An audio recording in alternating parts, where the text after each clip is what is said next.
you and welcome again. I would like our speakers and our dignitaries to come and be seated on the stage. Our Chief Council Member CACB Chithre sir, Amrita Ulkeni ma'am, Munod sir, and our speaker CA Valecha sir. Valecha sir.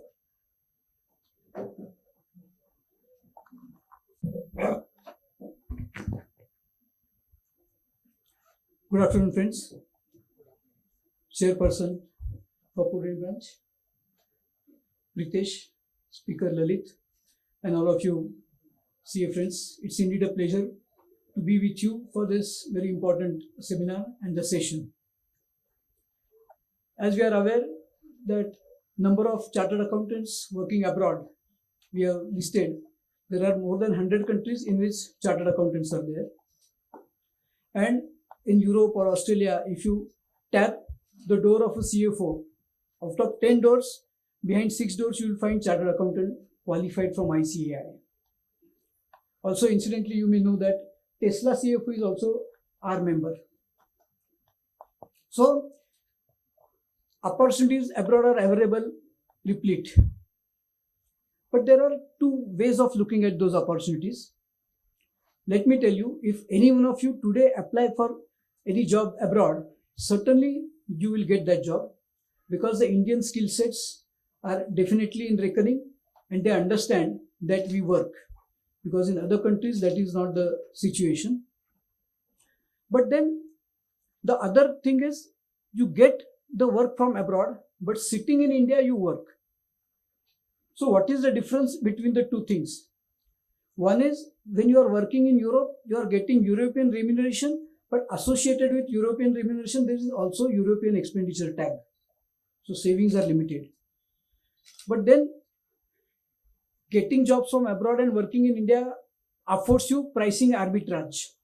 You are getting remuneration of Europe scale and expenditure is on India scale. Besides, you keep on meeting friends like Lalit and others. So that is also an additional perquisite, I would say, non-monetary one, but better one. So we are more concerned about, I think, the second category, the arbitrage in remuneration, getting their prices and incurring expenditure here. As I said that Indian talent is recognized, and there are 3 reasons that now we can certainly look at these opportunities. Reason number 1 is, as I said, that our talent is recognized worldwide. And if you look at the history of ICAI, it can be bifurcated into 2 things. One is pre-VACOA and post-VACOA. The World Congress of Accountants we hosted in 2022. So till then, okay, there was understanding about ICAI, about Indian Chartered Accountants, but not to the extent it happened during the course of VACOA, the manner in which it was managed. It was at Geo Center in BKC, Mumbai. And just across the BK Center, our WRC office is there. So those from countries abroad visited there. They also had meetings in BKC. And they were really stunned to see that the whole building being owned by the ICAI. And when informally they discussed with us, we said, this is not the only building, but 100 such buildings are owned in India by ICAI. And they were really stunned. Of course, physical infrastructure is one, and mental infrastructure or talent is another. So talent also we demonstrated adequately. And now they are much comfortable about us. Why I could say they are much comfortable about us is, last year again we received requests from Chartered Accountants UK and Chartered Accountant Canada to allow them to practice here in auditing and accounting arena. Up till recent past, the ICAI held the view that Indian auditor is the home ground for Indian Chartered Accountants and it cannot be open for others. But then last year in council meeting, we decided that yes, we can allow Chartered Accountants from UK and from Canada to do auditing, to do accounting here. And this decision was based on 3 criteria. Number 1, that if we allow UK Chartered Accountants and Canada Chartered Accountants to do audits in India, Indian Chartered Accountants should be allowed to do audits accounting in UK and Canada. That is the prime condition. on a bilateral basis, we will allow. Secondly, we felt that UK and Canada chartered accountants are habitual in getting, say, £50,000, $1 lakh as audit fees. So if we talk of 10,000 rupees audit fees for a tax audit, 50,000, I think they will not be amused. So it is the traffic from India to there, because if we get why 51, 40, 30,000 pounds as audit fees, we will be happy. And thirdly, even if there is some company which pays them 10,000 pounds here, still they will require your assistance, because the underlying documents would be in Marathi, Kannada, Telugu. So who else then you would be able to interpret and tell what is contained in those documents. So this particular work has been done. Secondly, as far as the gradation of Indian chartered accountants are concerned, there was no equivalence, so they were not aware where to consider. So Narik from UK, which is a country which benchmarks all the degrees and diplomas, so they have considered chartered accountant degree as a post qualification from degree one who qualifies from ICI. So wherever you get work, you are rated at that level, and then the remuneration is calculated. And thirdly, for Singapore, after World Congress 2022, before that we were talking to Institute of Chartered Accountants Singapore that let us have MRA, let us have MOU, that okay, both of us, how we can collaborate, how Indian chartered accountants work in Singapore, how you interact, but they were not much interested. They said that yes, we'll consider, we'll place before the board, and those things were happening. They attended World Congress of Accountants, and in February 2023, the ICI received a letter unilaterally accepting Indian chartered accountants in Singapore to practice. And the letter from Institute of Chartered Accountants Singapore said that if any student who qualifies final examination of ICAI and he stays in Singapore for 6 months, then he will be considered as equivalent to a chartered accountant from Singapore. Whatever that chartered accountant do, you can do. And not a condition that you allow similar thing to Singapore chartered accountants in India. So unilaterally, they have welcomed us. So I think Lalit will cover, you amplify because it's your session. So this is one testimony. And really, all this thing is happening because of Corona. Because till Corona, we were not much habitual of distant dispensation of services, virtual meetings, etc. Corona may be a black chapter in our history, but it has silver ages, and this is one silver age out of that dark cloud. Considering the need that chartered accountants from India should render services abroad, the Institute of Chartered Accountants has started courses, training for outsourcing work. Now, when you talk of outsourcing work, the etiquettes, manners, law, method of accounting to an extent may differ from country to country. For China, like last week I was in Amsterdam, and we had taken one taxi for excursion. So one Indian family came and said, sir, to the taxi driver, they asked, sir, where is this location? The taxi driver from Afghanistan, "Arey bhai, Hindi mein pucho na." So he was so happy. So if you address somebody in your mother tongue, you are more happy. So likewise, if you are doing work for China, then in the morning, rather than you saying good morning, if you say ni hao, perhaps you will be well received. So these things, and law relating to China. So the courses are not outsourcing opportunities abroad or training for outsourcing. They are country specific. So accounting work or whatever outsourcing work from China, from Japan, from Europe, from USA, from Australia. So for different countries, different courses are there. So you can identify which country you want to hook in for rendering these services, and you select the course. So you will be taught not only the corporate law, some major provisions, tax law, some major provisions, accounting, some major aspects. Of course, they are following IFRS. Ind AS is compatible to IFRS because it is derivative from IFRS.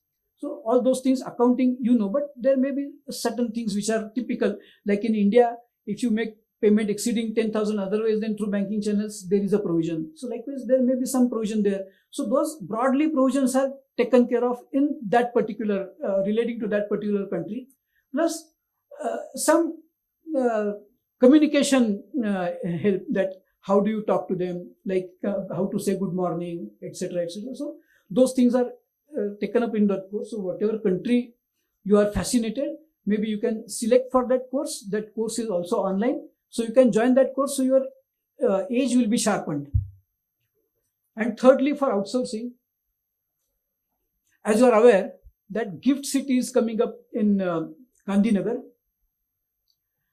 There, that is a financial hub which is getting created.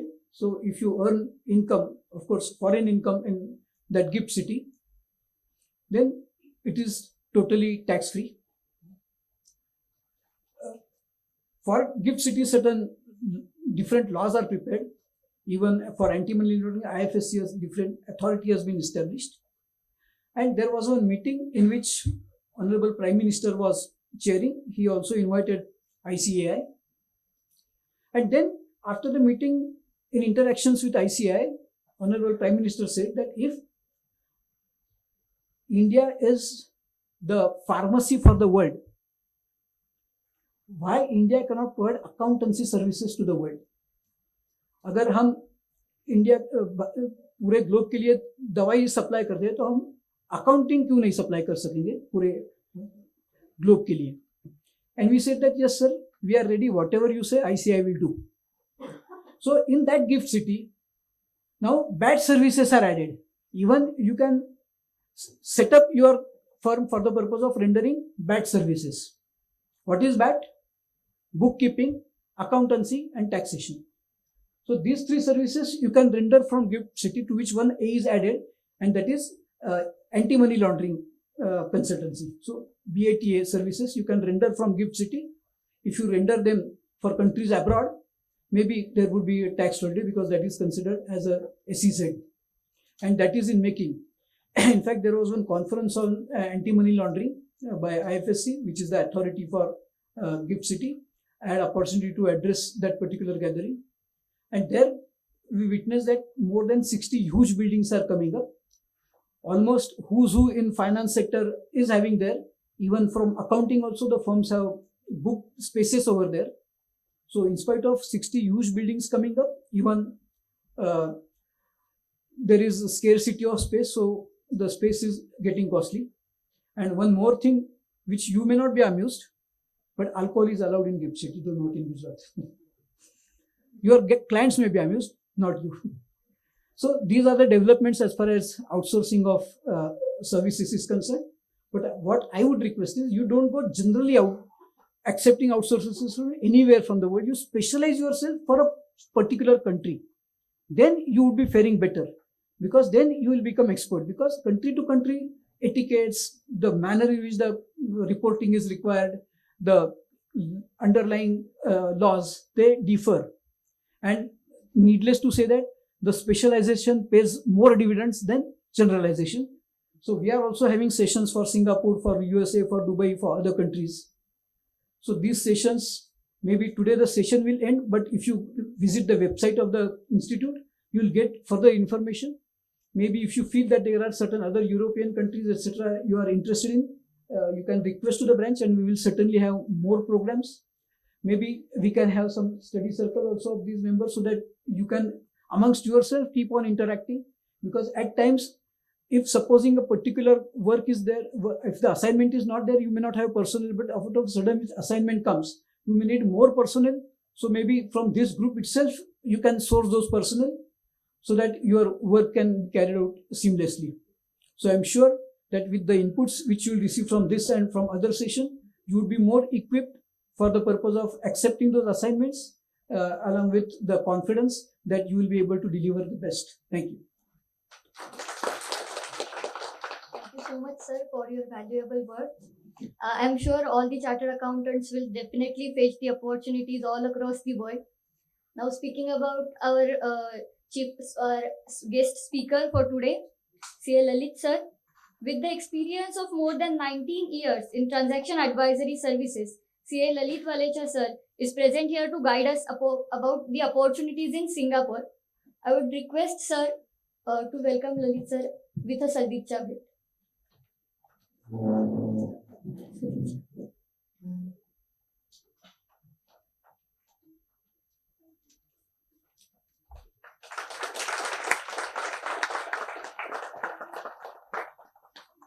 With around 15 partners and widely spread business over India and Dubai.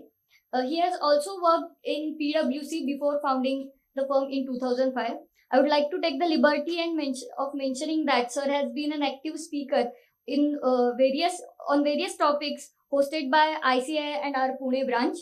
Also, he has guided students through his seminars in IIT, IAPA, and Dubai. Sir, everyone, including myself, is eager to have a tour of Singapore. So let's get started. I would request Sir to take the charge of mic. Thank you, Chitya sir. Thank you for the warm welcome and thank you for inviting me.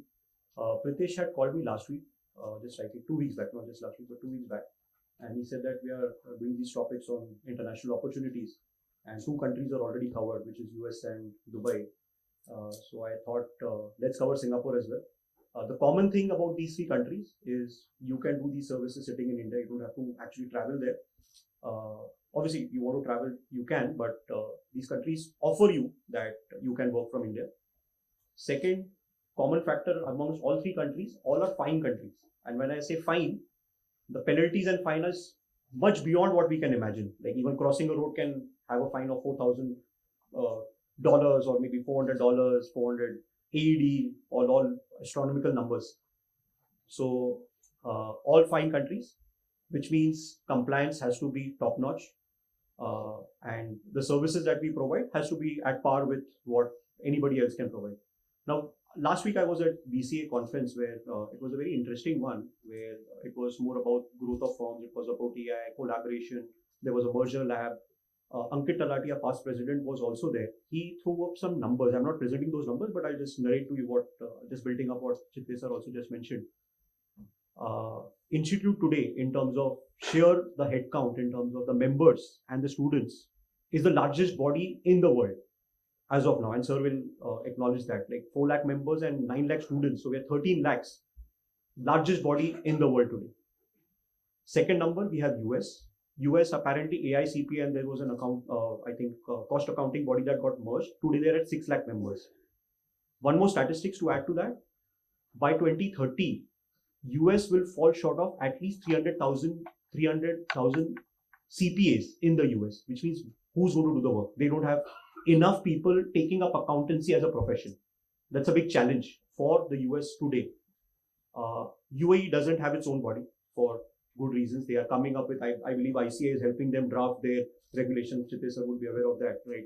So again, ICA is playing a premier role in terms of even advising what accounting body you should set up in those geographies, where audit in itself is different, preparing financials in itself is a different beast altogether.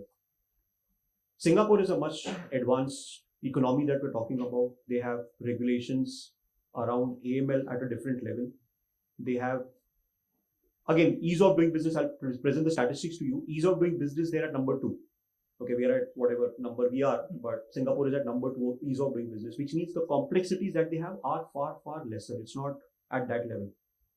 Compared to what we do in India, we are habituated to manage complex situations. Like I'm sure while I'm speaking, there will be some GST notification that will come out or some ER that will come out where what we know will be no longer valid and you'll have to learn something new. That doesn't happen in Singapore. When I went to Singapore just 4 years back, this was just pre-COVID in 2020 of Jan. Met a lot of clients out there, met few folks, company secretaries, bankers, and it's a financial hub, right? You need to meet the right kind of people that stay in Singapore. They mentioned few things, which is, I think, very different from India. Supreme Court had only 5 pending cases. Okay. The ruling party, which is PAP, People's Action Party, has been ruling since 1965. There's no change in hand. 2020, they did not have any opposition. The ruling party nominated 2 members from the opposition to come and represent the opposition. So different ball game. One more thing, startling revelation: India is coming up with the mother funds that we're talking about, that they're funding a lot of entities. Singapore already has that since ages. They have a company by the name Temasek. They fund VC. It's the largest VC in Asia today, and that's why they're known as the financial capital. As in, they fund a lot of ventures, they fund businesses, they own a lot of businesses out there, and it's a commercial venture. It's not government owned. Though it is government managed, it is run as a professional body. So they do invest in venture capital, they do invest in companies, large corpus. So things are very different from what India looks at things. Advantages that we have, I'll come to that slide also, but before we jump into that, it's very important in terms of building a background. Like somebody rightly mentioned that give us a tour of what Singapore looks like. So I'm giving you a tour and then I'll start my slides. So I'll come to the basic things, what are there. Geographically, we know where Singapore is, right? Below Malaysia. Okay. Small country. Area 784 square meters. Square kilometers, what is that area is. Population is around 6 million, which is around 60 lakh people stay out there, which is much lesser than what Pune has. Okay, so Pune is much larger than what Singapore is. So I'm taking you to a country which is smaller than Pune, but it's an immense opportunity, I'll tell you. They allow multi-currency accounts.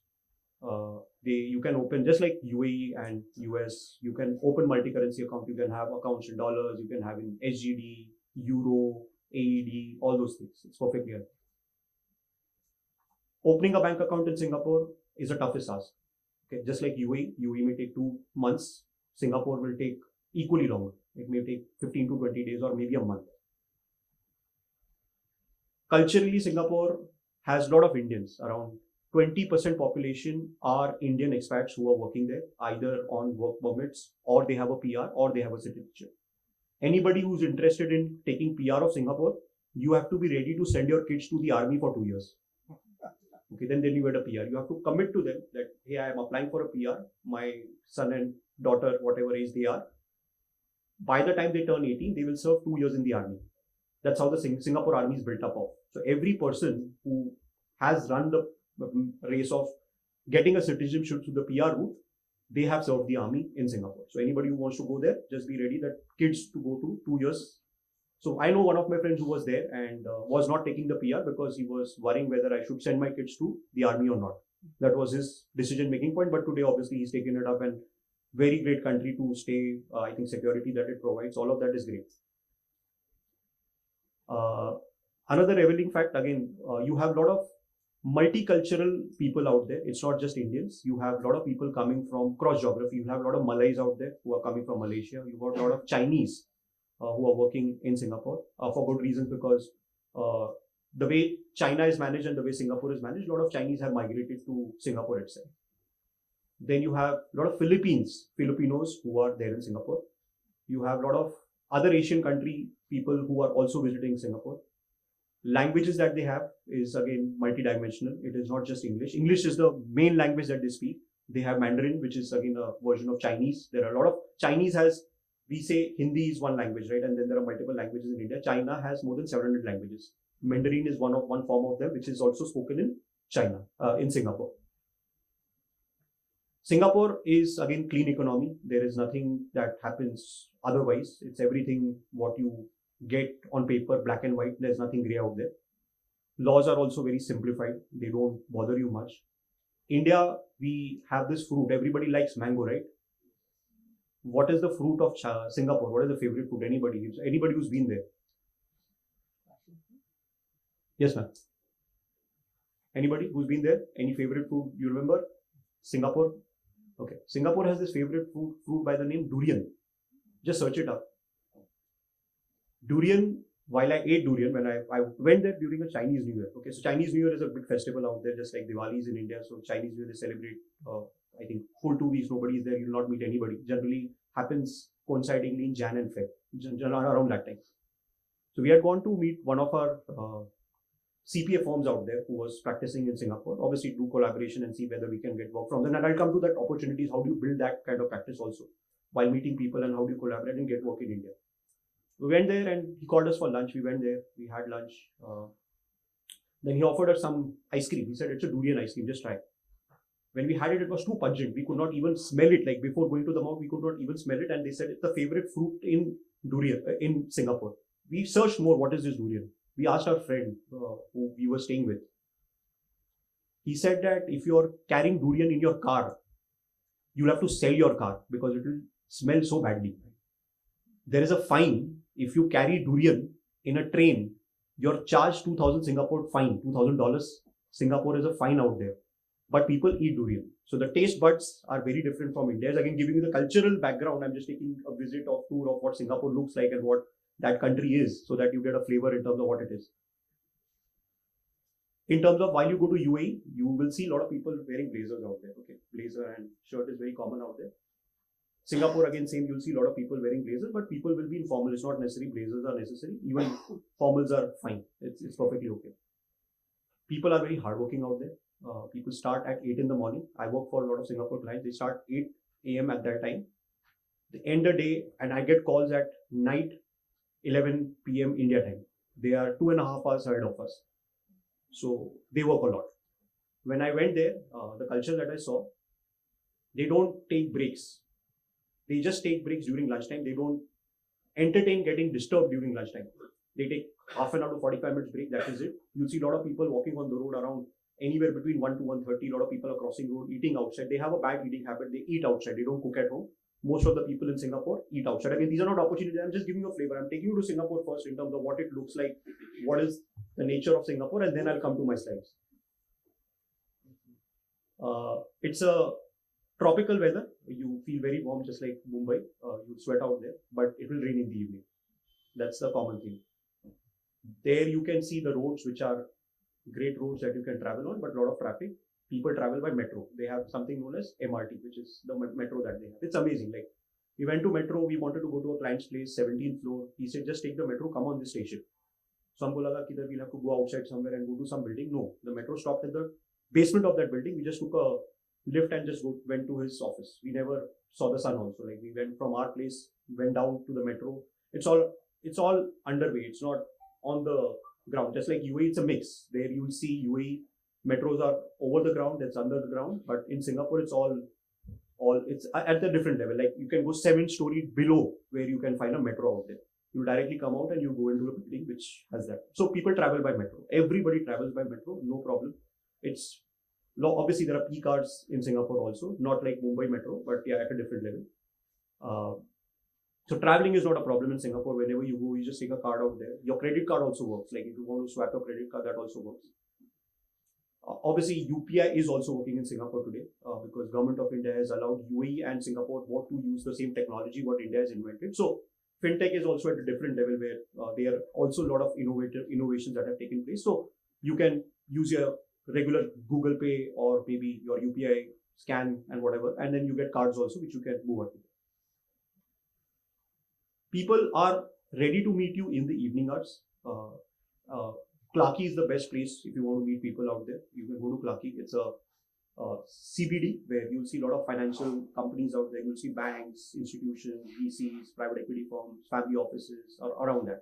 And it has a lot of eateries that you can see out there. So a lot of people do meetings in Clarke. So if you're going to Singapore, do visit Clarke. It's a nice place and people are okay doing meetings and they'll go back to their office. They'll not ask you for tea. They'll ask you for, obviously, come, let's have a beer or something, and then you can just do something else. So culturally, things are quite different. What happens in India, the way we see the things that are taking place. We've seen a lot of CAs in Singapore migrated, working there. There are various ways that you can render services. So my slide, I'll just start in terms of, I've taken you an overview in terms of geopolitically, what it is. Again, turmoil-wise, 1965, when they got their independence, when the country was they had their own parliament, they had their own constitution that they implemented, and when they started, they went through their own turmoil. They had a lot of discriminatory issues. Malays were there. They were the most powerful people out there. Political instability was there. But since then till now, we can see what Singapore has grown to. I'll show you some statistics again while I'm moving to the next one. Okay. I've said something about the language. I've said something about their being the financial capital of Asia. They have the best airport, Changi Airport. Like, if you go there, obviously Changi Airport would be the best place that you can visit in Singapore. Again, it's connected by metro. You can travel to the city by metro. You don't have to go by the road again. They have a road which can be converted into a runway where a plane can land for emergency. So a highway can be converted into a runway for emergency cases because it's a small land, right? They don't have much of land, and in case there is something happens to their airport, where do they land their plane? So they have something that a road which leads to their airport, which you can land there. It's at that level. So they've thought over in terms of what happens in case of or devastation or an attack on Singapore itself.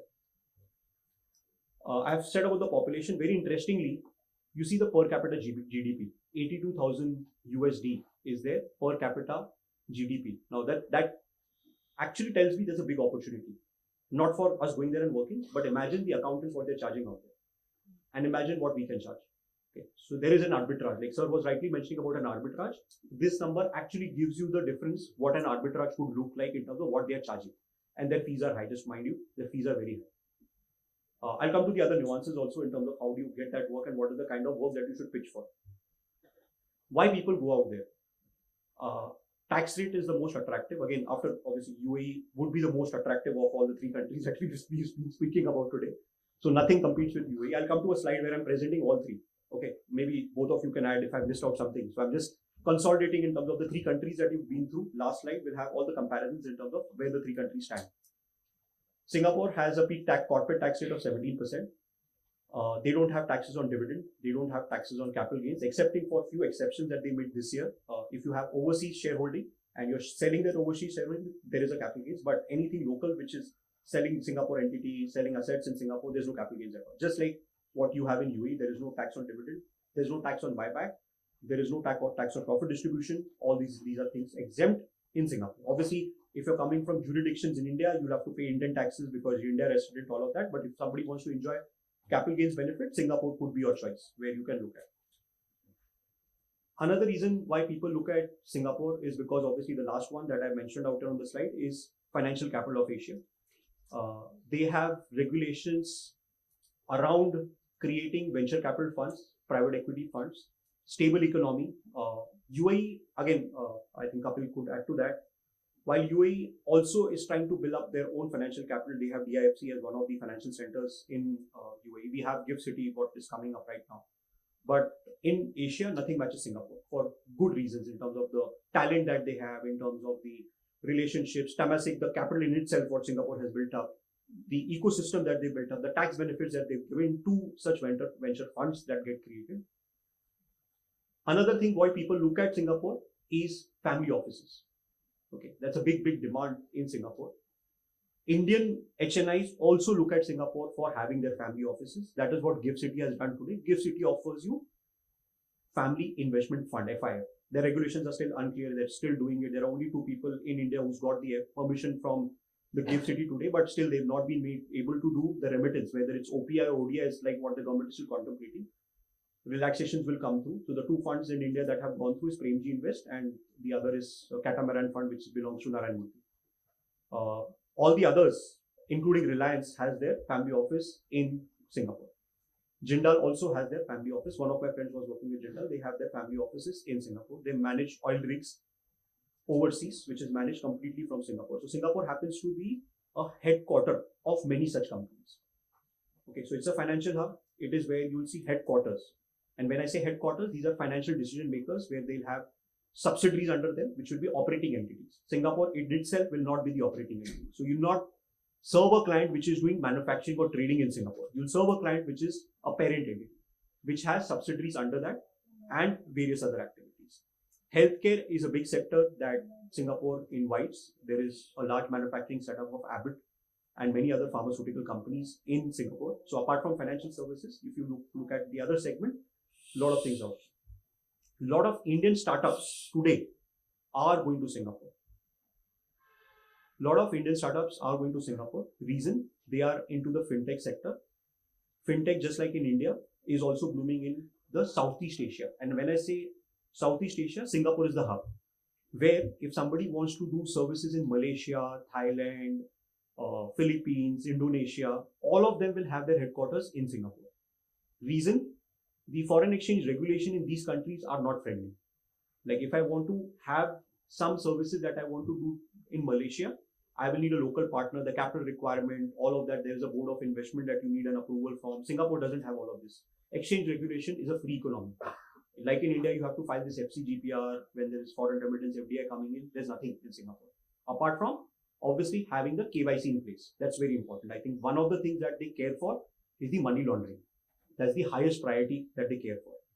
And the KYC checks that they have, just like in UAE, the opening of bank account, the kind of classic thing that you take out there, same you'll face in Singapore.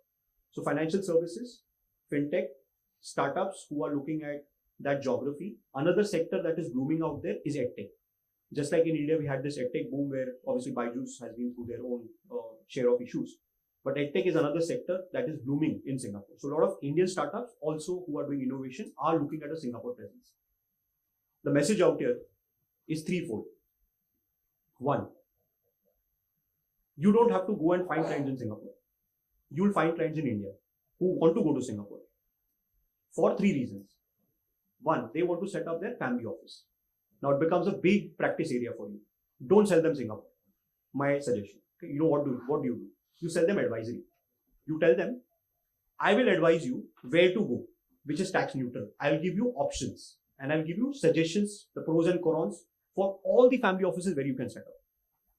Give examples like you can have a family office in Dubai, you can have a family office in US, you can have a family office in Singapore, you can have a family office in Gift City.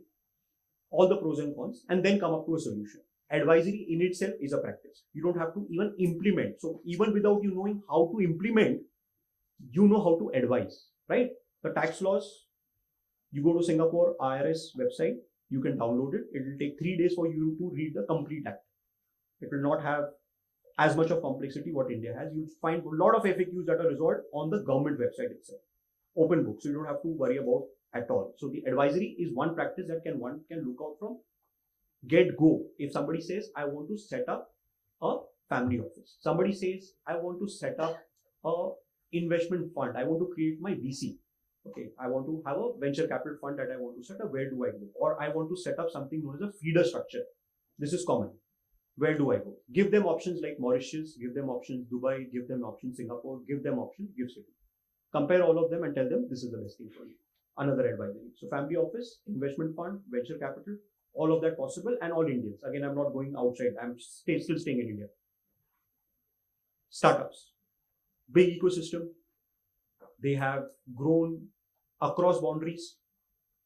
Zomato has presence in India, Southeast Asia, UAE. FirstCry has presence in Middle East, India, Southeast Asia, all these places. Who's the tax consultant? You'll realize the tax consultant is an Indian firm. Correct? Yes. So all the tax consultant is an Indian firm. Easy to sell to your Indian businesses, right? All of your Indian clients are looking at cross-border presence somewhere, okay, for various reasons. Obviously, one could be tax. Somebody could say, I would want to have my tax benefits, take them to UAE. If somebody says, hey, I want a stable economy.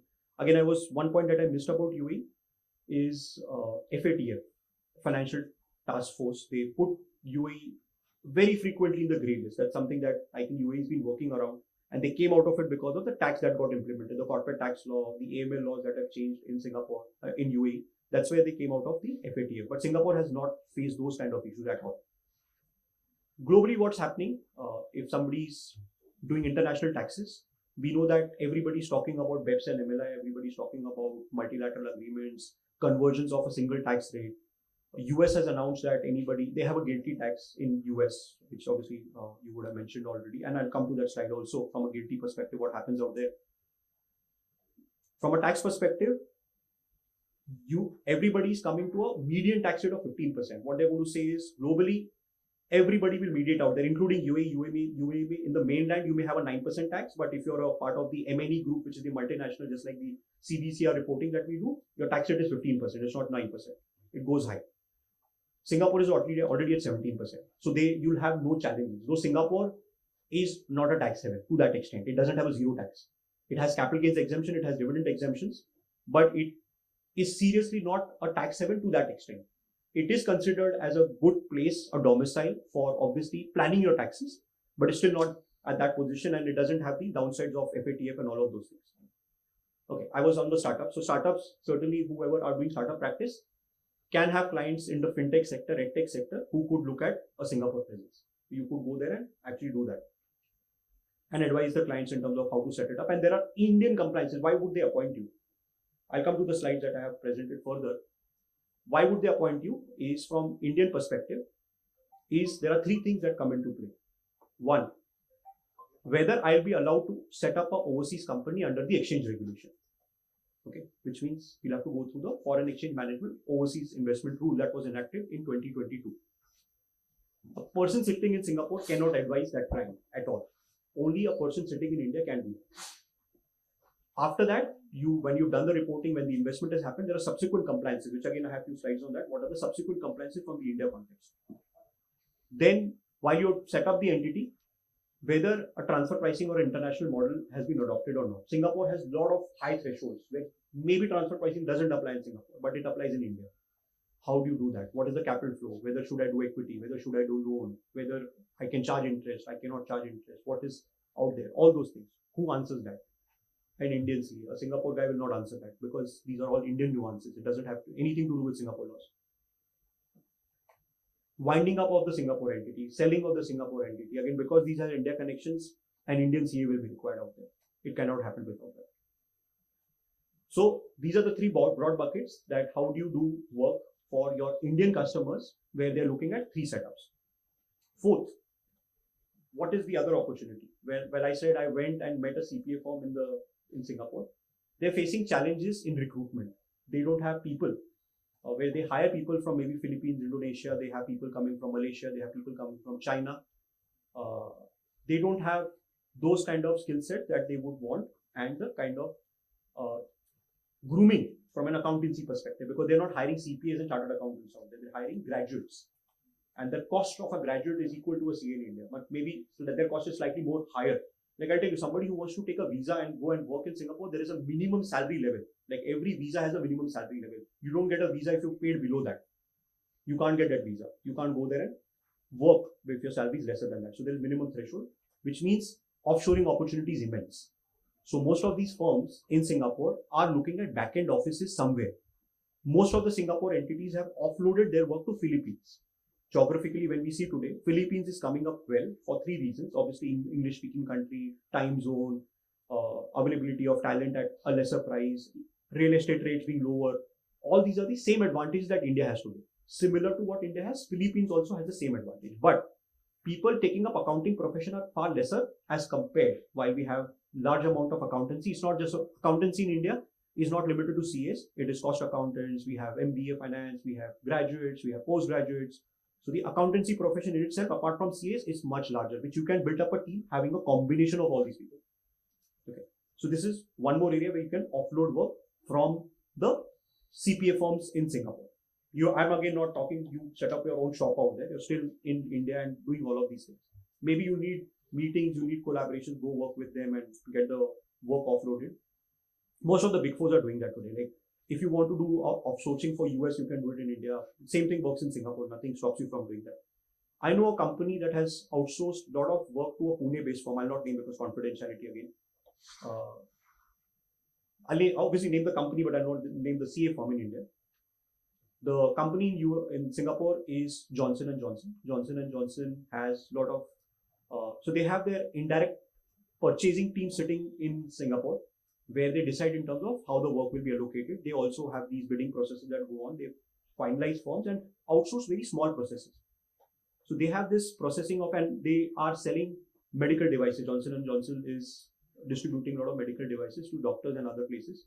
So they have these lot of data that they generate, and backend they do a lot of processing of credit notes, invoicing, volume discounts. So they need people who need to validate all of these particular aspects. Around 10,000 transactions in a day. They needed some backend team. So there is a firm in Pune who has dedicated 300 team members to Johnson & Johnson sitting in India. A process. It's not even accounting. It's a small process that I'm talking about. Largest distributor, again, just going back to Singapore, Olam. Olam is, again, commodity trading. They do everything, right, from agriculture to metal to various other things. They have their headquarters in Singapore. They need a lot of outsourcing services. Again, these are few examples. There are many. I'm just naming few companies, but if you go there, you can find many.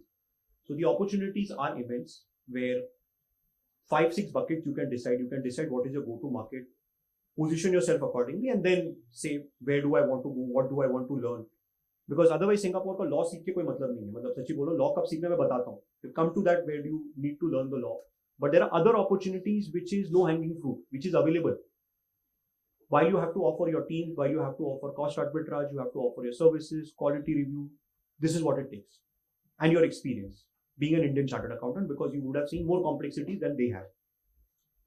Another advantage what Indian CA has, like Chitlesh rightly mentioned, they speak the same language in accountancy. They have Singapore GAAP. Singapore GAAP is nothing but a convergence with IFRS, what Ind AS is.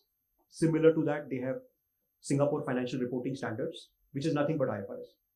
Just like India has converged, they had small changes as compared to what Ind AS does, exactly same. So while you read up their GAAP, you'll say, boss, I know this. When Ind AS 115 was adopted in India, same IFRS 15, which is SFRS 15 in Singapore is the same, doesn't change. So life is not different, life is same. Time zone 2.5 hours ahead of us, nothing more. It doesn't take much. Okay. So I'll move to the next slide. So this is just a background. GST, last part I missed, GST. GST they're at 9%. They started GST in 1985. They started with around 4% GST at that point in time. Gradually they've kept increasing it. This year it increased to 9%. This is what they charge. And government, when they make surpluses, now this is very interesting. When government of Singapore makes surpluses, they distribute that dividend back to the citizens. So you'll get money back from Singapore. Okay. It's unheard of. They do that every year. So a citizen in Singapore will get money in their bank account because the government has made profits. Okay. Even tourist who goes, I'll come to that. I'll come to that. Yeah. Their money is also Tourist, when you go there, like UAE also, you can claim a refund of the GST that you paid. Whatever GST that you gave, whatever VAT that you pay in UAE, you can claim it back. You have to obviously show the records, it has to be packed, show the invoice, go to the airport, there is a center, spend some time and get the GST refund. They give you seamlessly then and there on the spot. Businesses, when you have a excess credit, no strings attached. You have an excess credit, file a refund claim, it will be in your bank account. No ITC reversal, no credit not available. Everything is there. So ITC is very simple, which means the life is easy. But it's not good for CAs. So things are easy. Okay, so that's why they're self-compliant, they're self-regulated. That doesn't exist. People are honestly paying taxes. Nobody will say, cash will. They'll actually give you a regular invoice and you'll get the right material. So all those things happen. Okay, so these are the background in terms of what's there in Singapore. One more interesting fact, which I missed when I started. While you see the signages on the road, okay, you'll see 4 languages. You'll see English, you'll see Mandarin, which is mix of Chinese. You'll see Tamil. You'll see Hindi. And some places you'll see Arabic as well. Okay, these are the 4-5 languages that signages will all have these languages. So you can imagine the ethnicity of that country. Okay, if everything is there, don't cross the road just like UAE without the signal being green for people to walk. Otherwise, they'll get hold of you at the airport, find you, and then let you go. Okay, so be very careful. So those are the etiquettes that you need to maintain while you're in UAE or even Singapore. Okay. Next thing, I think this is already Chitlesh sir covered it, where ICAI has MRA, which is unilateral, where Indian CAs are allowed to become a member of the Singapore body of chartered accountants. You need to be there for 6 months. You have to stay in Singapore for 6 months for you to be eligible to apply for this. You have to give one exam. There's one small exam that you have to give is about professional ethics, because their professional ethics standards and our professional ethics standards and schedules that we have are slightly different. So you have to just give that one exam, which is again, you can take as you go, it's online, you can visit there and give those exams. And then obviously you can qualify becoming a member and then practice the way you want. I've given you the link also. Maybe I have a QR code at the end. You can just scan it and download this presentation also at the end. Okay, I'll not mail it to you, just download it at the end. I'll give you the QR code, everything is there. You just click the link, you can go to the institute website, simple conditions. If somebody wants to really apply, you can do that. And this is For staying there, you don't have to go with a PR. You can go with a non-PR also. How do you do that? Like if somebody is interested, set up your own entity in Singapore. You can go online and do it up. I can tell you how to do that. After the entity setup, there are obviously things that you need. I'll come to what you need to set up a Singapore entity. I have a few slides on how to set up a Singapore entity also.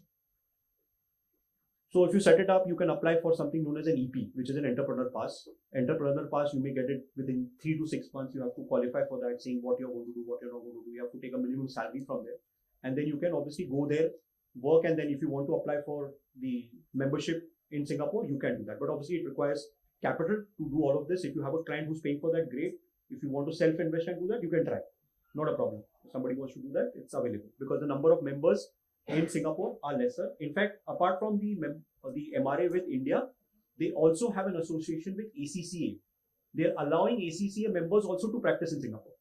They're allowing UK members to practice in Singapore. The reason being they're falling short of accountants.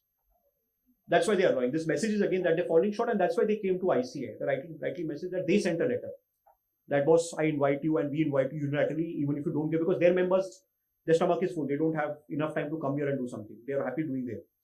So they're happy, and the fees are different level. They can't get the same fees in India. They're happy doing what they are, and whatever firms are there, big fours are there in India. So any which way they have some presence otherwise.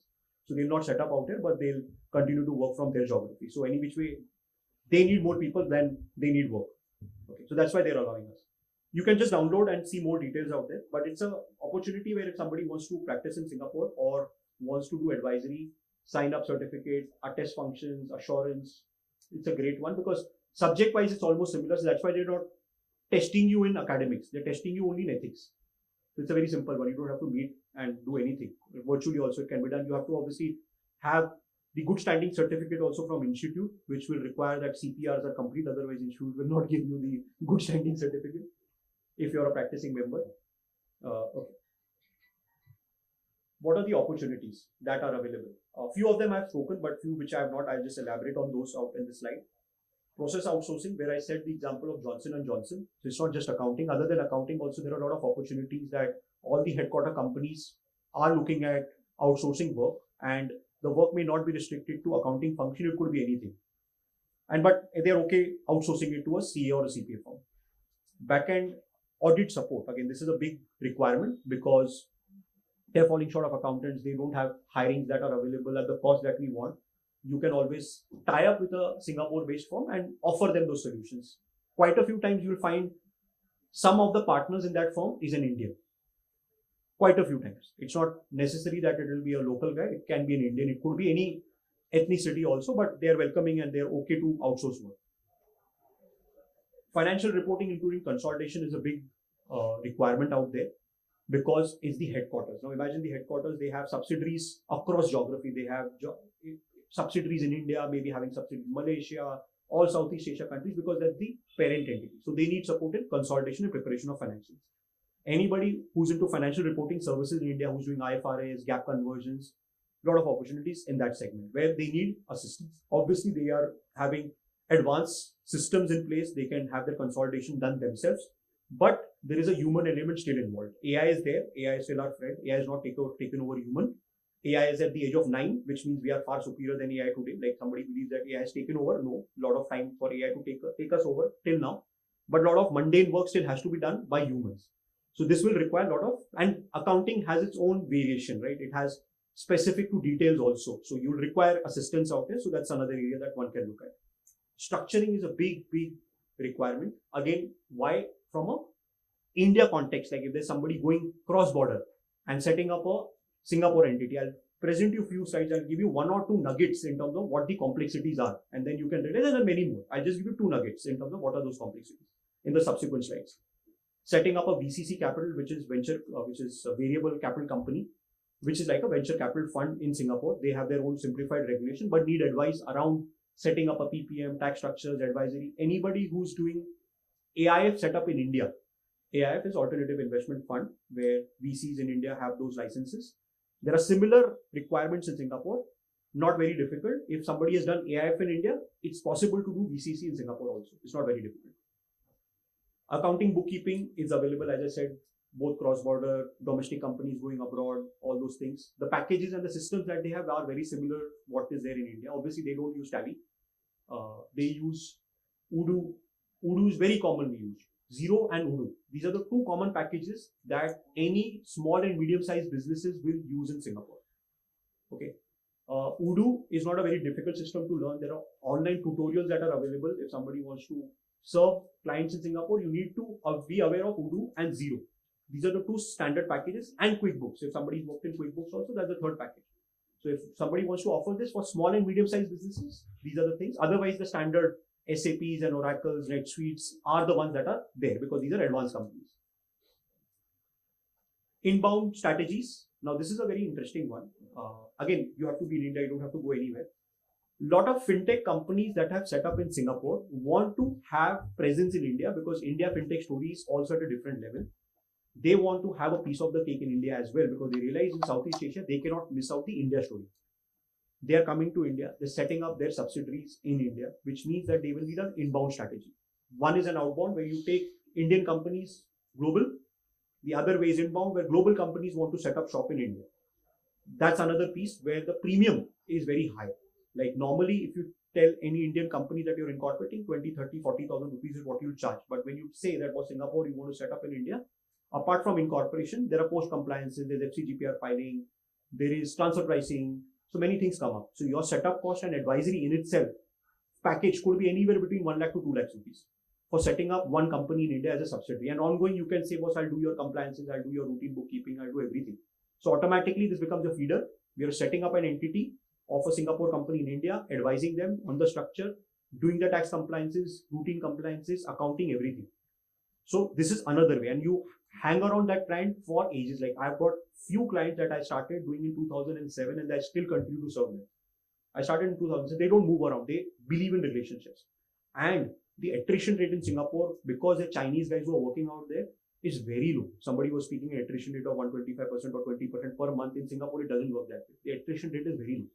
People work there for long. So if you want some person who's working out there, your relationship with them will continue. Unless he's an Indian who goes there, they obviously keep changing jobs. Chinese are consistent. They don't hop jobs. Malays are consistent. They don't hop jobs. They are at one place. So if you develop one relationship, your relationship continues for numerous years. And we've seen that, at least with the locals. Family office setup. Anybody in India, HNI who wants to set up a family office saying that I want to go there. There are nuances, compliances, both ways. You can advise them on that. And startups in India looking at cross-border presence and operations in the Southeast Asia geography. So these are the overall opportunities that are available in Singapore. I'll tell you a few more. These advantages slightly I've covered. I'm just, again, just for duplicity, I've just presented a slide out here. India's recognition, they are okay with Indian CAs advising them because we have the same knowledge in terms of accounting, compliances, other things. Language is the advantage because they speak English. English is a popular language out there. We are obviously education and we have skilled labor, not just limited to CAs, but graduates, postgraduates and other things. Cost arbitrage is the obvious one because you saw the per capita GDP of $82,000 versus what we have in India. So there's a big cost arbitrage that we all obviously have. They are focusing on their core business. Now, Singapore is a very different kind of economy. They don't want to do something which is very routine. IT is something that they outsource because that is not their core. Accounting is something they're willing to outsource, that is not their core. Process is something that they can outsource, this is not their core. What is their core? Their core is managing funds. That is their core. What they realize is human capital in financial sector is what they believe. So what they will do is investment banking, M&A, strategies, setting up, all those kind of planning stuff, they will never outsource. They will insource it. But other activities, they're willing to outsource because they're focusing on their core and they are not focusing on anything else. They have pushed out manufacturing companies from Singapore completely. They don't want people to manufacture there. They say, they boss, whatever manufacture, we want, obviously, one of the speakers that we had, she's also done, she does advisory on ESG. Singapore is at a different level at ESG. At totally different. Plastics, they are banned. They don't take to schools. Outside is not allowed. Smoking, they have different zones. They don't allow in public smoking. Advertisement was again banned out there. So at different level. So they are looking at different dimension. In fact, उधर एक joke भी है. वहाँ पे आपको crow और pigeon नहीं मिलते हैं. Because they shot them. Actually, they shot them. Because वो बोले वो गंदा करते हैं वहाँ पे. So that's what they did. UAE also has similar things. Actually, UAE में आप बाहर कपड़े नहीं सूख सकते. I don't know whether couple you faced. We had few people staying out there. They were fined because वो कपड़े बाहर सुखा रहे थे in terraces. You're not allowed to do that. You're not allowed in UAE to drive a car which is not washed. If it is dirty, the cop will kind of even fine you for that. So the simple things that they do. So culturally, things are different, but obviously the core activities what they focus, non-core they want to outsource. So you can look at non-core. What you think you can do it from India is something that is an opportunity that's available out there.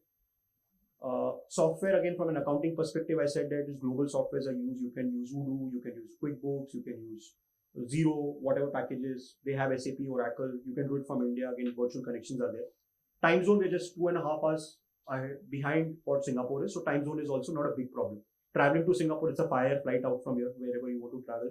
Visas are easy. Like if you apply for a visa, you get a visa in like 4 days time. And you get a multiple entry visa. Always apply for a multiple entry visa. If you're applying, wanting to travel to Singapore, UAE, you don't get a multiple entry visa. US, you get a multiple entry, which is a 10-year, but you don't get a time slot for appointment. That's a big problem. Singapore, you don't have to meet anybody. You just put in an application, virtual, and you'll get your visa within 4 days. E-visa is what they give you. 2 years is the validity standard, otherwise 6 months, and multiple entries. So you can travel as many times as you want. And the cost is not much. Cost is simple. UAE cost of visa is very high. Okay. Now, what is the process of setting up an entity in Singapore? After all the steps are completed, when you submit the form, I'll come to the last one and then I'll take a rewind and I'll complete everything. But the last one is very interesting. After you submit the form, within few minutes or hours, you'll get the certificate of incorporation. This is the speed, okay? After you submit, you have to just submit the documents. What documents and what is the process, I'll just come to that. But incorporation happens then and there. You don't have to wait for ROC to reject or approve or doing something, nothing. The reason, I'll tell you the reason. And that's why I'm picking the last point first and then I'll come to the overall steps. All authority of a company verification, validation, all of that is given to a company secretary in Singapore. He's the person who's authenticating. He's the person who's verifying. All the responsibility lies with that person. Singapore authority, which is ACRA, just like we have ROC in India and MC in India, we have ACRA. ACRA will audit the documents that that secretary has gathered. So the secretary has the full responsibility. He may say that I don't want to incorporate your company. The company secretary that we work in Singapore is an Indian person who was staying in Chennai, who migrated there. He was not a company secretary in India. He's a postgraduate, just having a finance degree. Applied for that because there are no conditions. There is a subjective condition, not an objective one. They don't tell you that you need an X qualification to become a secretary in Singapore. It needs number of stays, number of years of stay in Singapore, and obviously a minimum qualification. They'll take you or maybe meeting face to face and they'll give you that license that you can practice as a secretary in Singapore. Okay, so obviously you need to have that experience and expertise. Again, very subjective in nature. If you get it, you can become a company secretary in Singapore where you are the authority. ACRA will not challenge what you've done. And we've seen our company secretary reject many KYC documents. So he's very skeptical. So for us, he's the ROC. It's not the ACRA itself. So what's the steps? You have to first apply for a name. Whenever you apply for a name, the name is valid for 120 days time period that it is available. After the name is there, you need to, very important, Singapore needs a local director. US doesn't need a local director. UAE, if you're in the free zone, you don't need anybody. Yourself is good enough. Other than obviously the guys who are going to help you incorporate that, you don't need a local person. If you're in the mainland, maybe in the mainland, you need to, depending on your license category, either need a sponsor or need a local partner, depending on the activity that you're doing. If you have to take a DED license, then kind of can differ. But in Singapore, director is very important. Who can be a director in Singapore? One person is required. Okay, one director who's a local. Now that one local director can be a PR or a citizen. Either or it's fine. You have a lot of your friends who could be eligible. Maybe because you may have some friends who've gone there. They are eligible even if they're working in a job. They can become a nominee director if they are PR and citizenship. Okay, they charge you because there's a charge to that. Normally a charge can range anywhere between 1,500 Singapore dollars to 2,000 Singapore dollars. So maybe slightly more also depending on which firm or which person you're associating with. But if you have somebody known, that person can become a nominee director. Second, you need to identify a corporate secretary because your filing and everything is going to happen through his sync pass. There is a pass that every Singapore guy has, is a sync pass. Like we have Aadhaar, they have something known as an NIRC, which is the National Identification Registry Certificate. Along with that, they give you a password and a login, which is SingPass, which this company secretary also has. The application will be filed by the company secretary. So you need one company secretary. You need to have an office. I don't know, I forgot to mention out here, but you need an office space also, which most likely your company secretary office will be your own office. So like the company secretary that we work with has around 1,000 companies that are registered in his office itself. Most of the addresses that you will find Robinson Road. आप Google search कर लो. Where are the headquarters or most companies that are incorporated in Singapore? You will find this road by the name Robinson Road. उधर काफी है. Same thing in Mauritius. Mauritius में भी जाएंगे, there's one particular lane, one building. You'll see lakhs of companies registered in the same address. Ebony Lane करके बोलते हैं. So most of the companies are registered there. Need to finalize your constitution. Just like in India, you have MOA, AOA. While you're incorporating a company, you have a constitution in Singapore. You can adopt the standard constitution. You don't have to don't modify that. Adopt the standard one, very simple one. Notarize all your documents, which means that whatever documents KYC that you're submitting, you need everything from your identity proof to your residence proof. You can notarize that in India, and your normal notary can do that, or even a chartered accountant can notarize it or certify that. You don't have to go to, like in India, you need apostille, right? We see that you needed apostille as per the Geneva Convention. You have to go to some consulate out there, get it certified. Nothing. And UAE also has that regulation. UAE requires attestation for MOFA. Okay, that's their finance ministry where you require attestation for MOFA. Out here, it's simple. It's just self-attestation and a chartered accountant certification, or a company secretary, or a lawyer, or a notary. That's it. You can send it scanned. You don't have to send physical copies. I'll come back to the constitution because I missed something out there. Minimum capital requirement in Singapore, there's nothing. You can have $1 as capital. You can have HGD $1 as capital. You don't have to worry. That like in India also, there is no minimum requirement. We've also transitioned to that. There also you can have $1 as capital. You don't need two shareholders. One shareholder is fine. You can incorporate a Singapore company with just one shareholder. You can have nominee director is one, but you need one of your directors because a nominee director will not run the company. So you can just have one more director from your side. No other two directors required. Once you have all these documents, you've given it to your company secretary, file for the incorporation. Immediately the same day, within few hours, you'll get three things. You'll get the acknowledgement that you submitted the application. You'll get the certificate of incorporation, and you'll get something known as a BIS profile. Business profile, basically. A BIS profile will consist of the name of the company, the activity, the director name, the company secretary, the registered office, the share capital, the shareholder, everything in 3-4 pages. You'll have all the documents available. That is the key document that you need for any further requirement of opening a bank account, doing business. You don't need a separate tax ID. Your company registration number in itself is your tax ID.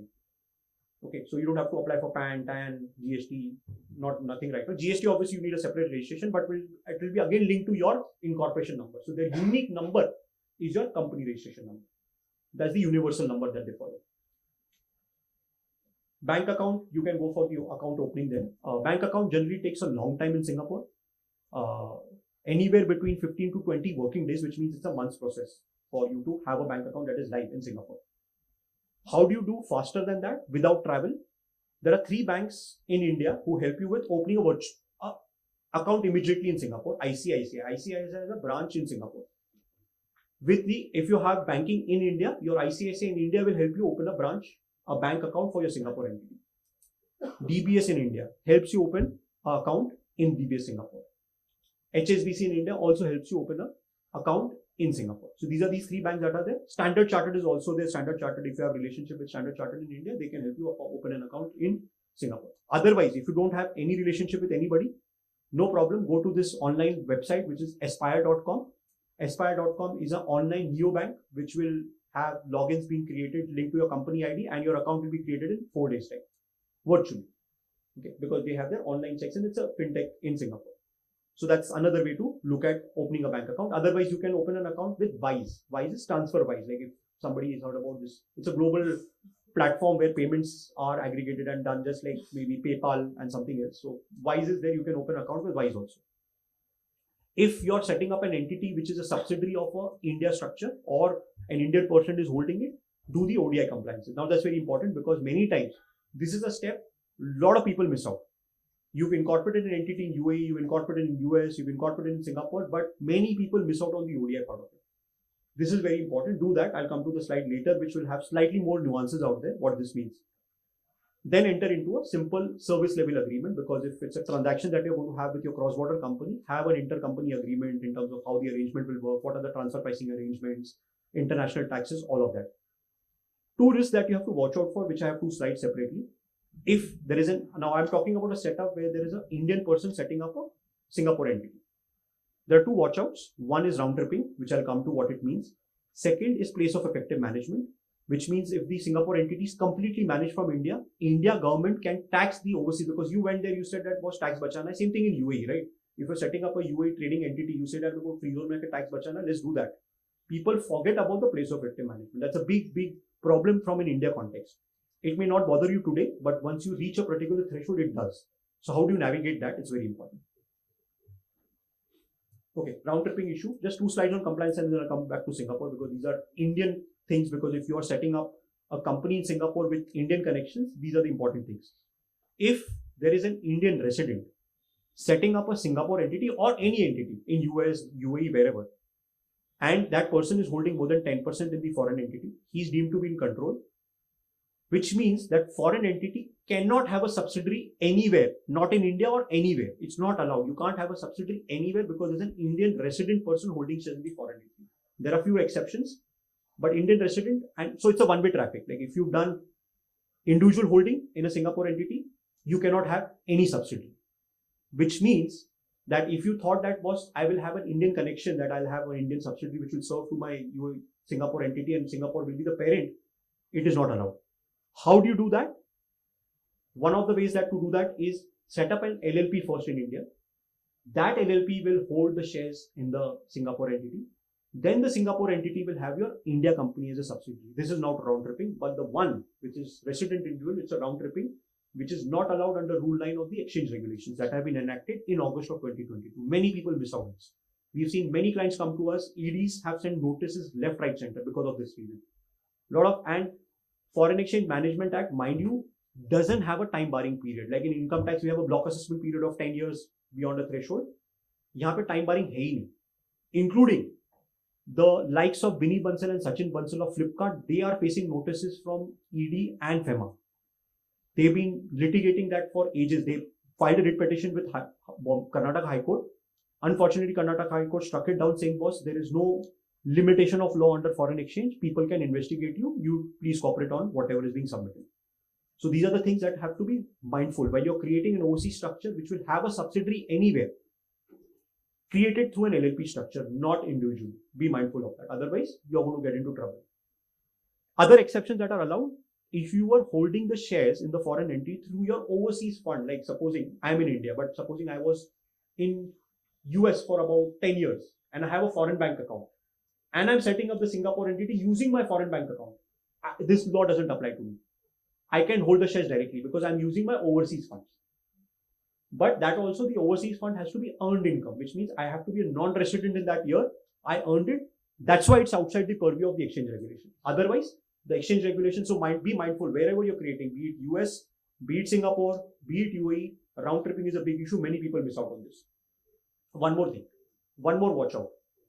While I said you can incorporate a Singapore entity sitting in India, there are a lot of websites who do that. There's a website by the name sleek.com, sleek.com.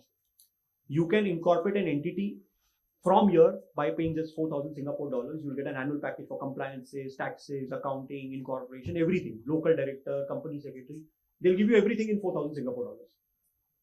But if you use your Indian credit card to pay for those, it's non-compliant. It is prohibited under the exchange regulation because credit cards can be used only for current account transaction, not for capital account transaction.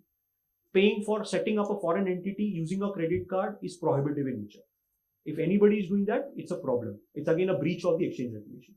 So lot many times people are saying that are you online available, why your charges are more than them. Your response to that would be that website, you cannot pay for that through credit card. That website doesn't allow you a credit, which means you'll have to pay them upfront, then only they'll incorporate. That website doesn't advise you on the foreign exchange guideline, what is ODI, what is this round tripping. It doesn't advise you on transfer pricing. It doesn't advise you on what is your international model that you're supposed to build up. So there are many things that a website in Singapore will miss out, while an Indian CV will never miss out. Thanks to our Indian government of having this exchange regulation, which gives us a lot of. Okay. So be just mindful that if there is an overall structure that anybody is creating, you have to follow these rules. ODI has limitations. Many times people create an entity which are outside, like UAE, many common mistakes that people make. They create an entity which is into real estate. Real estate, financial services is into the negative list. Exchange regulation doesn't allow you that. There are separate nuances for that.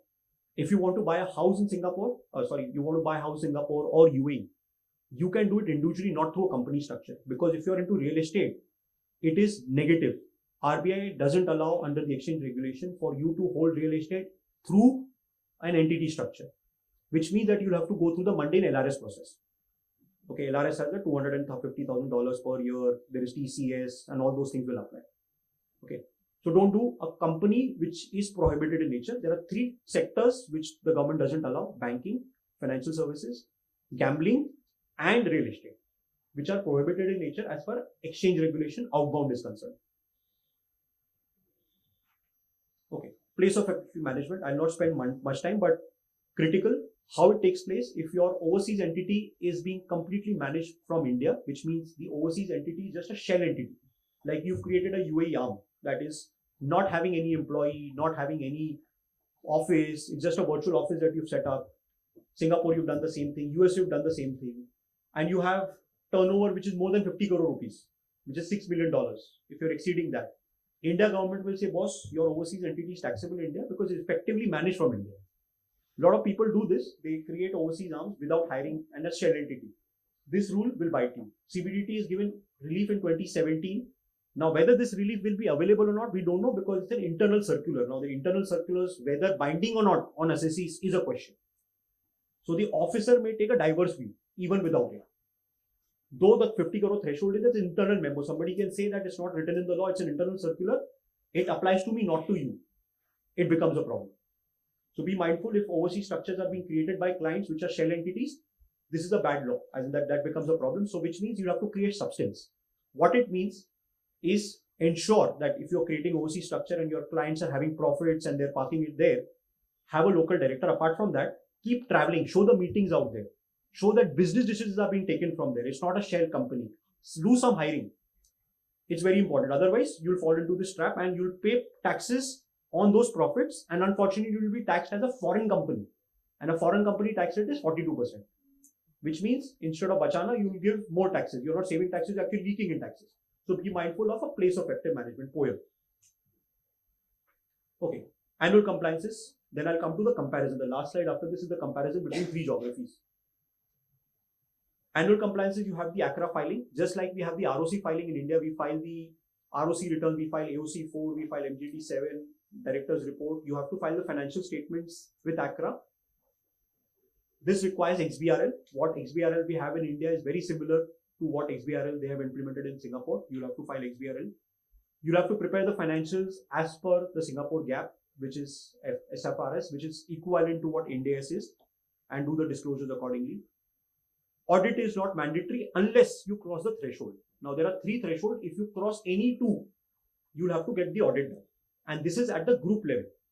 Okay, not just at the subsidiary level, which means if there is an India company which is incorporating a subsidiary in Singapore, but the holding company also exceeds this threshold on consolidated basis, the Singapore account has to be audited. Now, what are those limits? Those limits are consolidated turnover of more than 10 million Singapore dollars, consolidated asset value of more than $10 million, and a headcount of more than 50. Now, if you breach any 2, audit is mandatory, and not just at the Singapore level, but even at the group level. Like if India is the parent, if India is meeting these thresholds, Singapore entity, even with no operations, will have an audit mandatory. And the audit will be by a local CA firm in Singapore. Otherwise, the threshold is very high. Like normal companies, maybe this may not apply, which means audit is not a big practice out there because threshold was $10 million. India government is also thinking in some directions कि भाई threshold लेके आएंगे. अब वो देखेंगे वो कब लाएंगे, but right now it's not the take. But globally this is there. US में audit नहीं है. US में there is no audit unless you voluntarily want to do it or it's a listed entity. There is no audit. UAE also audit is required if you're in the free zones. Mainland mein audit is not mandatory unless you're taking a bank loan or there is an investor on your cap table who's insisting on an audit. Singapore, there are thresholds. If you meet that threshold, then audit requirement. Accounting standards I've already spoken. These are very similar to what Ind AS is or maybe IFRS.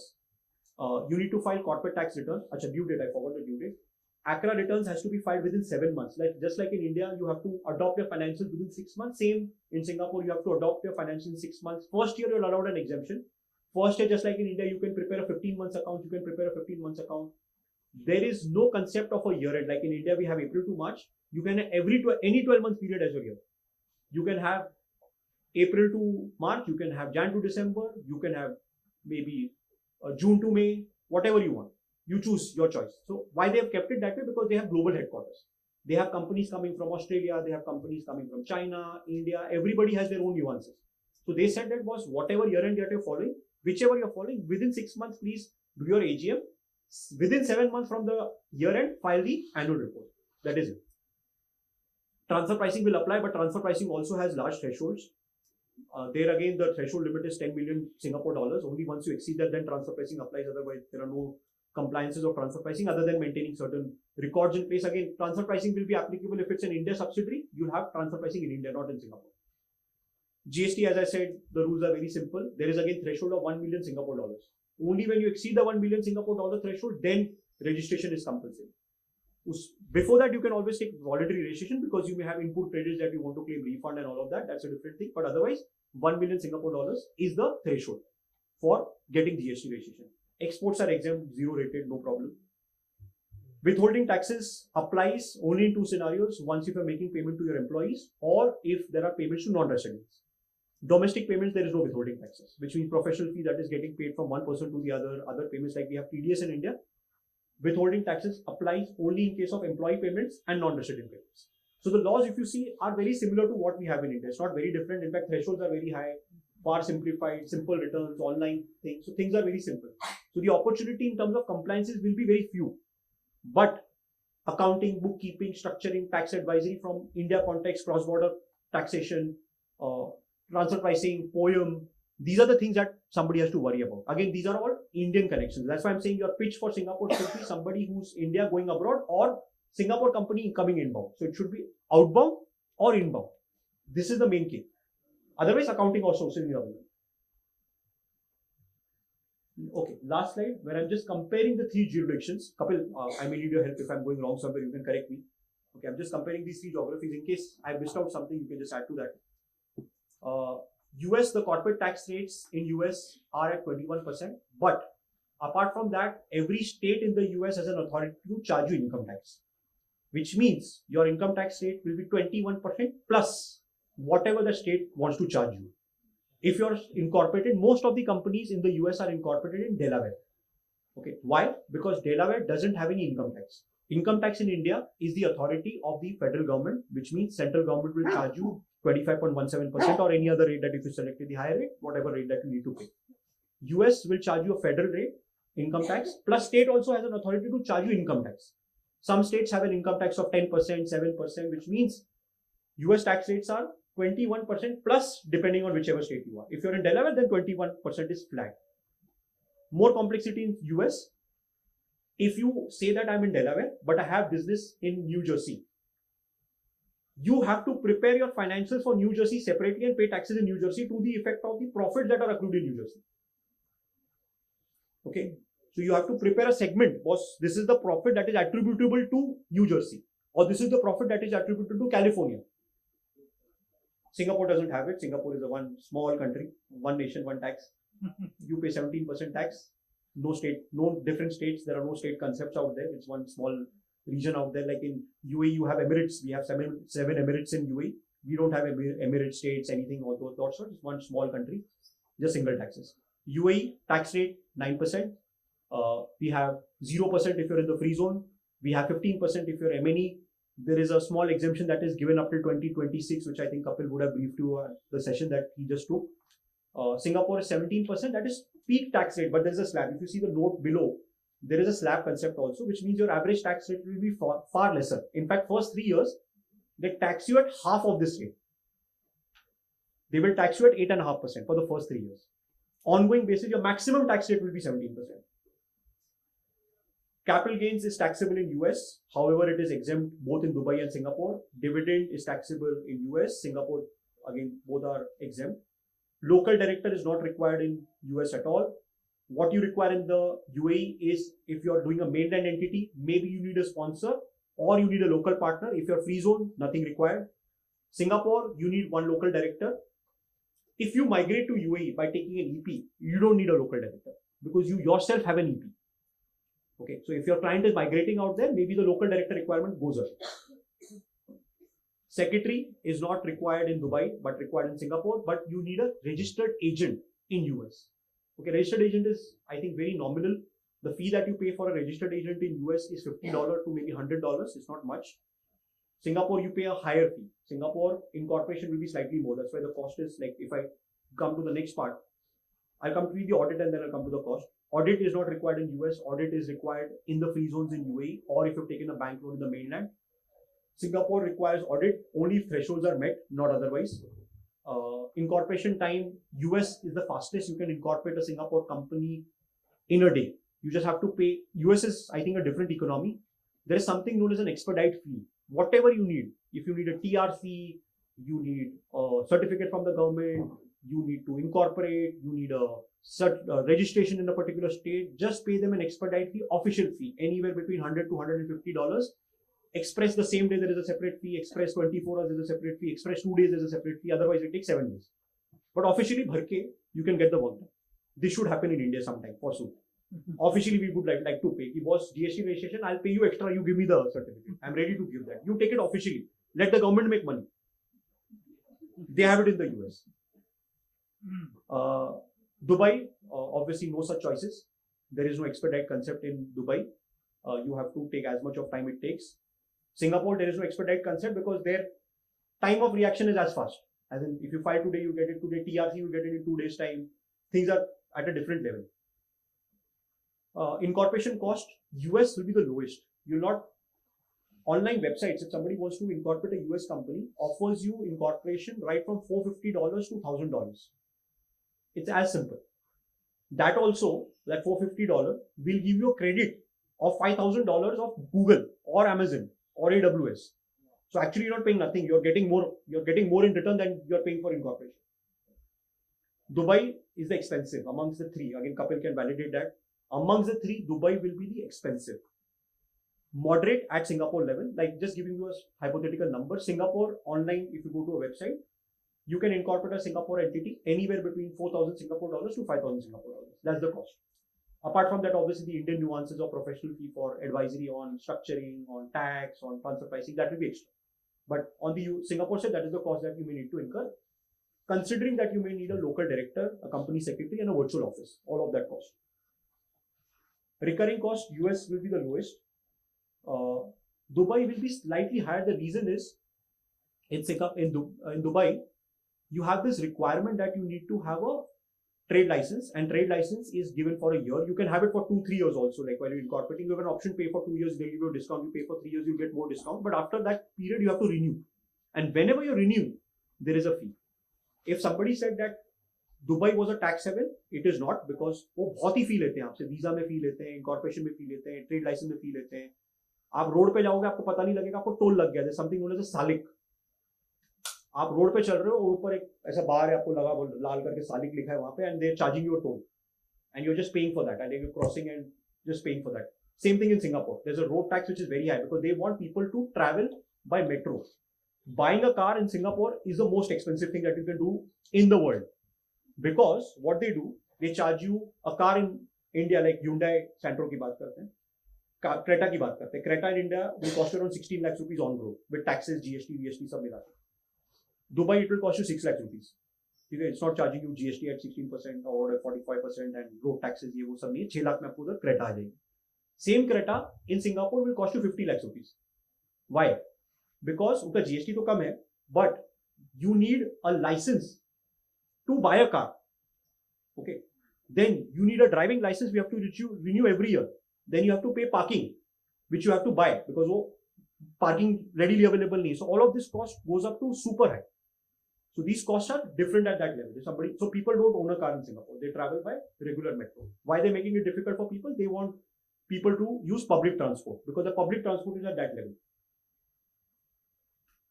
Taxation on offshore profit. There is no taxation on offshore profit for Dubai and Singapore, but US has something which is known as the guilty tax. Now that's a very complex thing. If any country is charging you lesser than 15%, they have something known as an SAR. Like in India, we have GAR.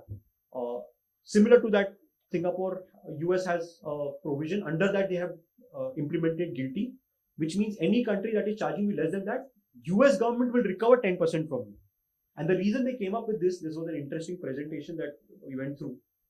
Effective tax rate. This is somewhere in 2019. What could be the effective tax rate of, say, Amazon? Like anybody, guess. Effective tax rate in 2019. Now it's more, but in 2019, how much would it be? Effective tax rate globally. It's profit making. It's obviously high net worth. It's the highest traded share in, I think, global. Kitna रहेगा average tax rate? Just guess. नहीं 3-4 बहुत ज़्यादा हो गया. 2 भी थोड़ा ज़्यादा हो गया. It was 1%. Okay, Starbucks average tax rate 4.5%. Apple average tax rate 2.5%. Google average tax rate 4%. This is what US was facing because they had all these heavens that they had created somewhere in Bermuda, somewhere in Netherlands, somewhere in Dutch. They have these fancy terminologies also. It's a very tax fancy term which is known as double Irish Dutch sandwich. It's a structure. Double Irish Dutch sandwich. It looks like a dish. But it's a tax planning that if you are holding companies in Netherlands and you have a Dutch entity and there's Ireland, how do you structure this where your tax rate is 0? Where those countries are actually taxing at 12.5%, their average tax rate is 12.5%. But because of the structuring that you've done, the holding that you've done, you actually pay 0 taxes. So these was what the MNCs were doing. That is why US thought about it of having a different tax. That is why they have this guilty tax, which is not there anywhere. Now, how this Singapore comes into play? Now, I'll tell you a classic example. I had a client in Dubai. Now, there are a lot of, Kapil would have mentioned that, a lot of Indian founders are wanting to move to Singapore, UAE, physically. Reason being, यहाँ पे अपने इधर वो HNIs को high tax लगता है, like we charge around 42.17%. People don't want to pay that. For that one reason, people are actually going there. Popular people who have gone there, and you can meet them regularly. Robin Uthappa, he's in, again, why I'm starting with cricket because India has won the World Cup. So Robin Uthappa has moved to Dubai. Chetan Bhagat, he's in Dubai. Sukhwinder Singh, he's in Dubai. All these prominent people, Shan also has got the golden visa. Like UAE allows golden visa people to move out there. I know a lot of few clients who are engineers and are going to Dubai and staying there. A lot of Indian diasporas, all moving to Dubai. Saving taxes, boss, doesn't make a difference. 42% bharne se acha you pay some rental out there and stay a better life in UAE in terms of full security, no issues, all of that. So people are actually going to Dubai. Now what happened? This particular client, again an Indian guy, went to Dubai, set up his office, but he has a lot of US customers and he was raising funds. Where one of the VC investors has a requirement that obviously they invest only in specific countries, and problem with Dubai is that Dubai doesn't have an investor protection law as of date. They may have something in DIFC for the moment, but in the regular DMCC and other things, they don't have investor protection laws, which means a startup cannot raise funds in Dubai. They have to go outside to have their parent structure. Where do they have their parent? If they have a parent in US, where the US VC is there, and a subsidiary in Dubai, which is tax-free and tax-exempt, you'll get stuck in the guilty tax. It is not a good structure. But if you have your parent in Singapore and a subsidiary in Dubai, where the VC is okay investing in Singapore, you're fine. So somewhere, a combination of all of this can work well for you, depending on the structure that you're advising a client, depending on the need. So that is why these things are very important. Where is the guilty tax? What are those regulations? Knowing those nuances, what does those countries require us to do? Then you can structure it well. And that is why we're taking these 3 countries as an example, because we've seen some interplay between these 3 countries. Okay. Move to the next one. Time required to open a bank account. UAE is the maximum 3 to 4 months I put out here. Maybe couple, if you know some banker, let me know. We've been struggling to open a bank account in UAE. US, you can open a bank account in 2 to 3 days. Okay. It's all online. You can go online to mercury.com or maybe td.com or SVB, they'll open an account for you. It's seamless. Singapore, you take around 15 to 20 working days with some back and forth. some Indian banker connection like the three ones that I mentioned, or you go for the online options that are there. Do you require a visit to open a bank account? You don't require a visit for US, you don't require a visit to Singapore for opening a bank account, but certainly you require a visit for opening a bank account in Dubai. Reason: Dubai opens a bank account only if you have a EID, which is an Emirates ID. And you get an Emirates ID only if you have a visa. Okay. So you need a visa first, then you need an EID, then you need to travel, open a bank account, and then come back. You need at least 2 visits to Dubai. Otherwise, maybe for setting up, signing some documents, when your visa is getting done. So maybe you can have a stay, which is, and you can do fast track. UAE also, there are options that if you want to do your medical and all these fast track, there is an additional fee for that you can do for sure. Roughly your stay will be there if you want to just go a single day and you want to incorporate at least 7 to 8 working days is what you should plan. That you should go there and then stay and then come back. How do you get a visa in UAE is very different. UAE you get a visa by having number of the area that you're taking on rent. Like if I want to hire a person and I want to give him a work visa that he wants to work there, 120 square feet is what I need per person. Only that I get a visa, which means they're actually selling the space for me to get a visa and employ people out there. So rental बढ़ा रहे हैं अपना वहाँ पे. Exactly वही है. That is what UAE does. Singapore, nothing like that. You can obviously no required to have an EID and all of these things. And the problem with having an EID in UAE, again, these are just comparisons that I'm doing. I'm not telling you to do go one or not the other. I'm just comparing in terms of what happens. UAE, when you have an EID and a visa, you will have to travel to UAE every 180 days. You can't stay outside UAE for beyond 180 days. So which means every 6 months, I had a visa in UAE. I was traveling every 6 months, going there and coming back. Just for 2 days, I'll meet some clients and I'll come back.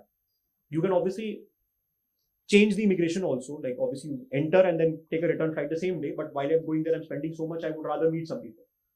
So you need to go there and do that. US and Singapore, there are no such requirements. You don't have to go, but place of effective management is something that will force you to do that. If you are having turnover thresholds, which is beyond a limit. So though it is not mandatory, it will be a good idea to do this because of place of effective management. Okay. I think I'm done with my slides. One or two things that I wanted to mention before obviously the opportunities that are there for CAs. We took 3 geographies out here, but there are many more. Like Chitresh sir rightly mentioned, there are many more opportunities for Indian CAs who can render services cross-border. Because once you start getting into these things, we started with UAE first, then went to US, then went to Singapore. We're doing all 3, and then there are many more geographies that are coming along. Like people are coming with requests, like all these companies which are into cryptos or maybe blockchain, or maybe they want to create NFT gaming. India is becoming a difficult geography. UAE has a very good regime. WAFA is what they have implemented, so you can get a license out there. Singapore has a regulation around blockchain, but there are a lot of companies in the gaming zone that they're looking at presence, and countries like say BVI is coming up well. Cayman is coming up well. Switzerland, again, these are shady countries.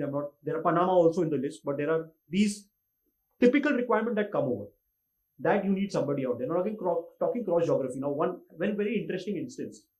Somebody called me 2 weeks back from a listed entity in India. They have a director on their board who's from Norway. Okay. Now, the Norway requirement is that if an Indian company is paying a director remuneration to anybody who's in Norway, the Indian company has to comply with some labor regulations in Norway, which they were not aware of. EY is the consultant of this director. They gave a recommendation to this Indian listed entity, boss, you're non-compliant, you have to do this compliance. This is our advisory. We can help you with doing the implementation planning. This is our fee. And they quoted around 20,000 euros for just advisory and then implementation separate. This guy felt, boss, I'm not going to pay. So he came to us, can you help us? Boss, I know some firm out there, I'll recommend, you can talk to them. So I recommended some firm in Norway. I spoke to the Norway guys. They were like, okay, we'll do it for them. They wrote a mail. They got connected. They were discussing. Yesterday he calls me. I gave him this reference 2 weeks back. Yesterday he calls me. Lalit, बहुत सारा follow up के जवाब नहीं आ रहा था वहाँ से. So yesterday I wrote a mail. Day before yesterday, wrote a mail to the Norway guys saying कि do you have the bandwidth and time to take care of our work? The Norway guys replied, and yesterday was 4th July. Okay. The Norway guys replied, let's get on a call. Let me know if you're free on 30th of July. Okay. 4th July, he's asking for a call on 30th of July. Reason, they have a long vacation in July. It's a break. Scandinavian countries work 4 days a week. and they don't obviously onboarding process takes another 15 days. They've already said that our onboarding will take 15 days. We'll do all of this and these things will go on, which means the flexibility that an Indian firm has to offer today. Anybody in this room, can you imagine telling a client, boss, you're calling me on 4th and I'll answer on 30th? Can we do that? We can't do that, right? We'll never do that. We'll never think of doing that, right? We'll lose the client for all you know. Either we'll say we don't have bandwidth and time, you go to somebody else. Or we'll say, यार कल बात करते हैं. और उसके पहले तो उसका WhatsApp पे क्वेश्चन भी आ जाएगा. ठीक है? And वो दूसरे से बात भी कर लिया रहेगा, उसमें 2-3 ऑप्शंस भी देगा. सर इसमें से बता दो मुझे. Because he's already read on Google, AI पे चैट जीपीटी में कुछ पूछ लिया है, कुछ दूसरे सीए को पूछ लिया और हमसे वो वैलिडेट कर रहा है कि हमारा टेस्ट ले रहा है, को हम सही बोल रहे हैं कि नहीं. So we are used to such things. But those countries, the people are different, the ethnicity, and that is why many times why those people should fear in terms of their jobs going off, not because of AI, because I see AI. I think I'll end my session on this. Thank you.